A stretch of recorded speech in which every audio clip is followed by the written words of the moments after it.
जैसी हरी इच्छा। हरिया नाम का एक आदमी मिठाई की दुकान चलाता था।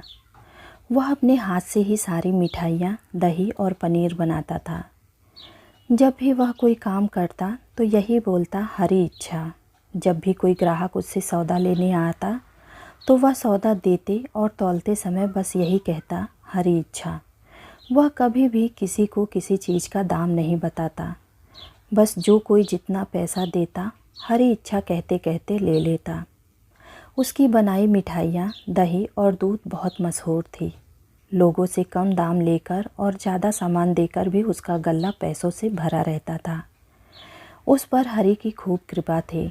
घर पर उसकी एक छोटी बहन और बूढ़ी माँ थी। घर में भी कोई कमी नहीं थी। अब हरिया की भी शादी बड़ी धूमधाम से शारदा नामक एक सुंदर लड़की से हो गई। शारदा और हरिया की ज़िंदगी बहुत ही खुशहाल थी। हरिया बहुत ही भोला भाला और सीधा इंसान था। उसने कभी भी किसी से ऊंची आवाज़ में बात नहीं की थी। घर में भी वह अपनी माँ, बहन और बीबी से बहुत प्यार से बात करता था। लड़ाई झगड़े का तो उसके घर में कभी नाम भी नहीं लिया गया था। एक दिन हरिया दुकान जाने में थोड़ा सा लेट हो गया तो घर से खाना खाकर नहीं गया। तो हरिया की माँ ने शारदा को कहा कि तुम दुकान पर हरिया को खाना दे आओ। शारदा दुकान पर खाना देने गई तो उसने देखा कि हरिया कभी किसी को ज़्यादा सौदा तौल कर दे रहा है और कभी किसी से कम पैसे ले रहा है। उसको यह बात समझ नहीं आई। उसने सोचा कि हरिया भोला भाला है तो सब लोग उसको बेवकूफ़ बनाकर चले जाते हैं। तो उसने हरिया को कहा कि यह कैसे दुकान चला रहे हो। तो हरिया बोला कि हरी इच्छा से। शारदा बोली, ऐसे भी कोई व्यापार करता है? तुम्हें तो काम ही नहीं करना आता। कल से तुम दुकान पर नहीं जाओगे। मैं तुमको बताऊंगी कि काम और व्यापार कैसे किया जाता है। तो हरिया बोला, जैसी हरी इच्छा। शारदा एक पढ़ी लिखी लड़की थी तो उसने थोड़े से पैसे लगाकर 3-4 नौकर रख लिए और दुकान पर खुद बैठ गई। अब नौकर ही सारी मिठाइयाँ, पनीर और दही बनाते थे और शारदा बेचती थी। लेकिन दुकान पर इतनी बिक्री नहीं होती थी। जो सामान सुबह बनता शाम तक खराब हो जाता और जो भी कोई सौदा लेकर जाता वह वापस कर जाता कि यह खराब मिठाई हम नहीं लेंगे, खराब पनीर और दूध हम नहीं लेंगे। एक सप्ताह ऐसे ही चलता रहा। शारदा को दुकान पर बहुत घाटा हुआ। वह हैरान थे कि सामान खराब कैसे हो जाता है।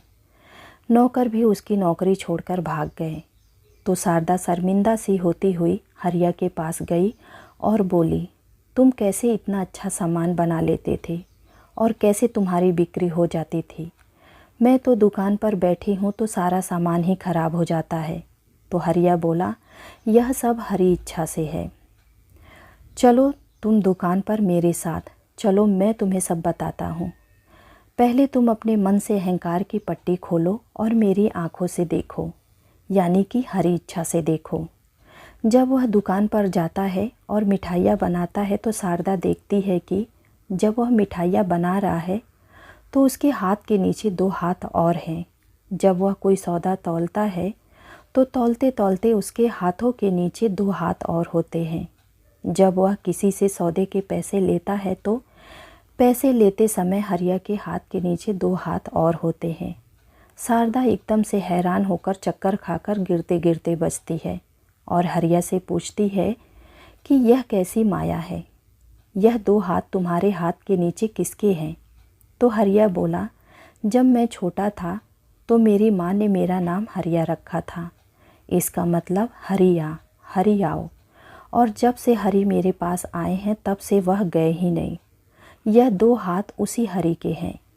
यही सच्चा सौदा करते हैं। मैं तो सिर्फ एक जरिया हूँ। इसीलिए मैं हर बात के साथ हरी इच्छा लगाता हूँ, क्योंकि उन्हीं की इच्छा से यह सब काम हो रहा है। शारदा यह सुनकर अपने पति के कदमों में गिर जाती है और कहती है कि मैंने आप पर नहीं बल्कि उस हरि पर शक किया। मुझे माफ़ कर दो। आज से मैं भी आपके साथ उस हरि की शरण में हूँ। उम्मीद करती हूँ आप सबको यह कहानी ज़रूर पसंद आई होगी। ऐसे ही नए नए कहानियों के साथ जुड़े रहने के लिए कृपया मेरे चैनल को लाइक और सब्सक्राइब ज़रूर कीजिए। धन्यवाद।